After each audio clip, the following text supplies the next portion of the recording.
Today is January 14th, 2026. Hope that you are doing well today. And so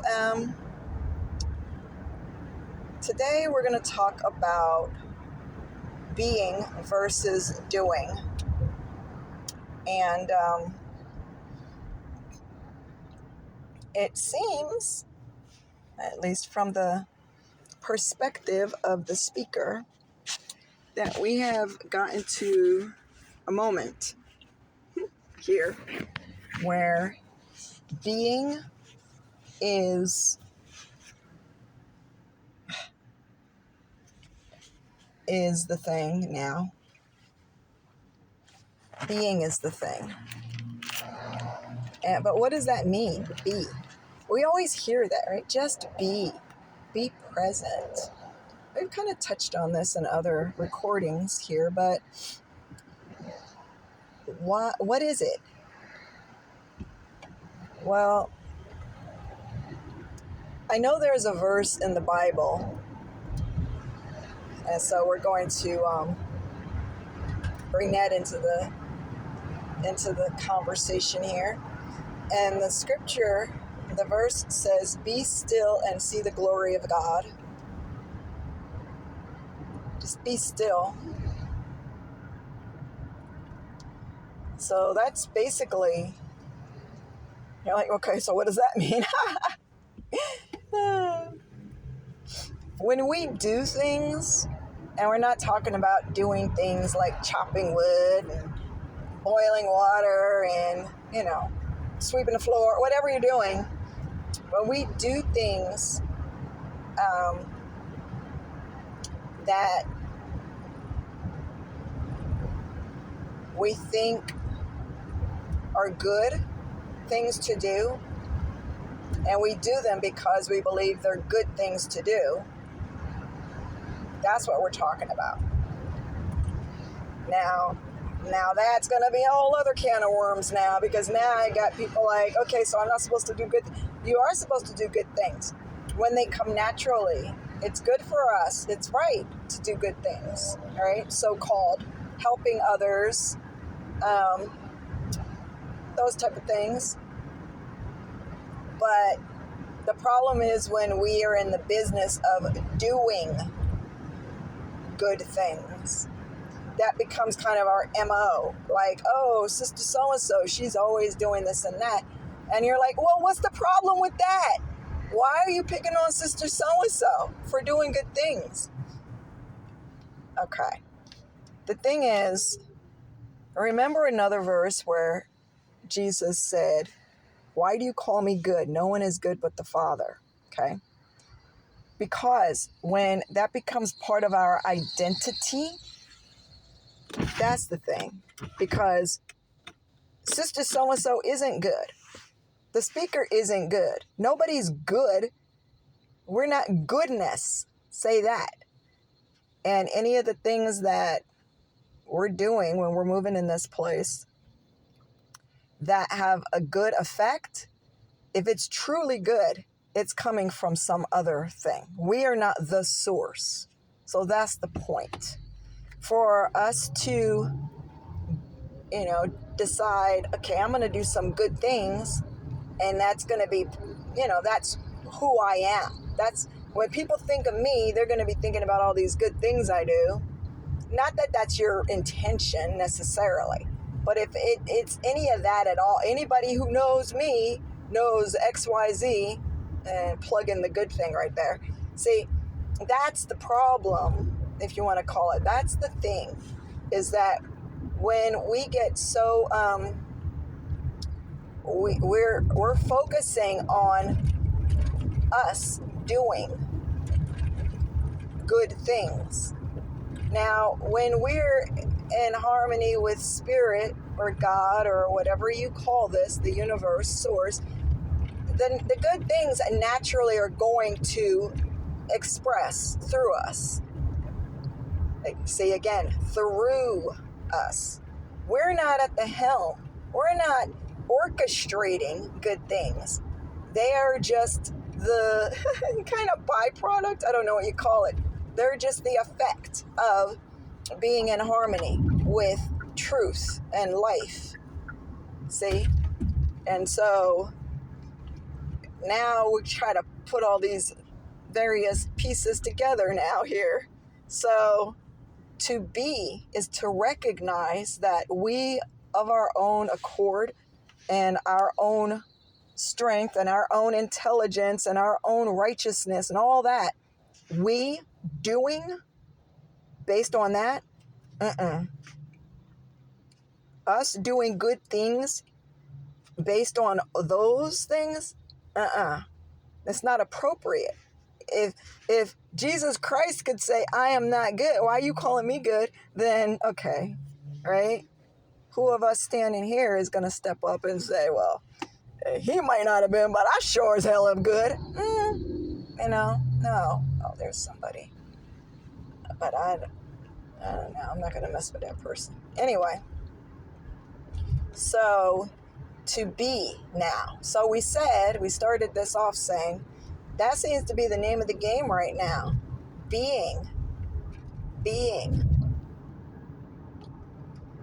Taking it all the way back to the thing. And that's a good thing, right? It's a good thing that we're seeing the results. In this world right now, we're seeing the results of people, communities, groups saying, we're going to do the good thing, right? Shit, get back over there. Darn it. Excuse me. Sorry for that. We see the result because everybody's got their own idea of what is good and right, and they conflict. And what does that equal? That equals the world that we live in right now. People doing things based on their idea of what is good, instead of just live in harmony. Just be. Allow yourself to just exist in the wholeness, in the truth, and, be part of nature. You are nature. But no, we want to climb up on our bicycle, I don't know, get up on our soapbox and start preaching out what's good and right. Or we want to take it in our own hands. We snatch it away from whatever source is and say, you know what, I got this. I know what good is. Watch me do some good stuff. Right? And it's really, really difficult to understand this unless you peel it back, unless you have time to sit with these ideas and really peel them back and say, okay, this, instead of jumping from A to Z, say, A to B. All right, that makes sense.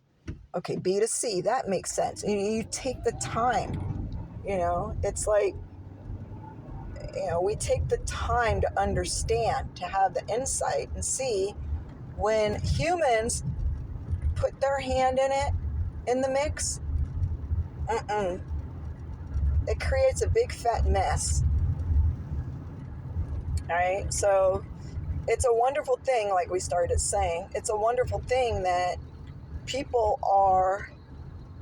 more and more people are learning to be. Right? We're overcoming this feeling of being accepted by the group, and so doing what the group says we ought to be doing, and then we're not going in it authentically. We're going in it with an agenda to be accepted. And now that's kind of self-serving if you think about that, right? That's selfish. We want to be accepted, so we're going to do the thing that the people that are telling us what is right and good are telling us. And so that's, again, now you're stepping out of nature, out of your authenticity, and the whole thing has been all muddied now, because now the thing is being accepted becomes more important than, you see, how things can get so clouded. But more and more people are stepping out of that and saying, you know what, I am freaking tired of this one and that one, and this group and this community telling me I'm not a child. When we were kids, the grown-ups told us, our parents, and if you grew up when I was growing up, our parents gave other adults the right to tell us what to do. And you sure as hell did not. You didn't backtalk. You did what you were told or else. Well, we're not kids anymore. And when we have, people in communities trying to run us, that's disrespectful. And then we are like, no, they're just trying, whatever. We water it down so that we can be part of the group, okay? And call it what it is, right?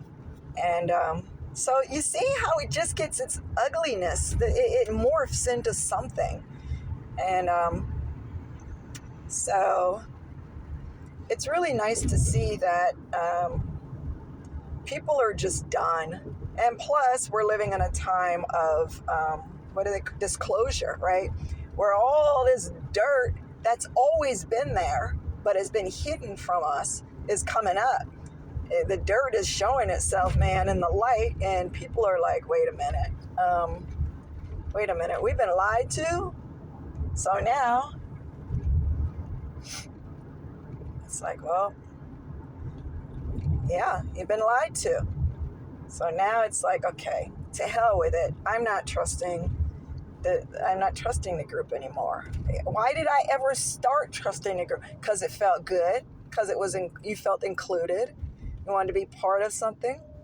But now it's like, wait a minute. See, so that's part of the reason why people are, and they're seeing the effects that certain patterns have had on children who grew into adults that are still carrying the scars of following what was told was right and good. And now you got all these adults who never were able to grow up healthy and trying to heal themselves, saying, I'm not passing that shit on to my kids. Screw that. Right? So a lot of eye-opening is happening now. And so I think that we kind of were able to explain the difference between being and doing, and why it's really important that we come back to ourselves, to trust ourselves. See, that was something that got taken out of the equation as well. Oh man, I can't get to these people hiding off in the woods, man. You're like, what are you talking about? Never mind. So yeah, and it feels sometimes it feels kind of not good when we see all the garbage that's coming up, but kind of like having termites in your house, right? Would you rather know or not know? And then one day your house falls on you when you're sleeping in bed. I don't know if that could happen, but you know what we're saying. Right? We want to know what's going on. And it's difficult, especially for many people who really had such confidence and trust in the systems, and realizing, okay, they've all been in bed together and they all decided to hoodwink people. So that's hard. It's a hard pill to swallow, but better to take the red pill than the blue pill, right? And some people are still kind of like, but the blue pill tastes better. I like the blue pill better. So, but I mean, it is getting to that point where we can't hide from it anymore. It's showing its ugly face. It's showing its ugly face, and again for the third time, it doesn't feel good, but it is good. We want to know. I saw this comedian one time, this guy, and he said, he had just found out that he was diagnosed with cancer. And then he blamed his wife because she's the one that dragged him to the doctor. And then, as long as they didn't go, he didn't have the cancer, right? Not really, But fortunately, they were able to, it wasn't at that stage, right? Because once it gets to a certain stage, it's like, okay, well, we don't know what to tell you. You got a month, right? Better to know now what's going on and try to wrap our heads around it all. And then now we know the game. Now we know. Knowledge is power. Okay, so we can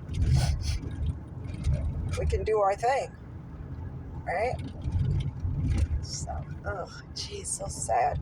There's so many people out here. Anyway, we do our best, or we don't do our best. We be our best. Is that even a real sentence? Anyway, hopefully this has been encouraging or informative for someone out there. As always, we want to wish you much love. Bye.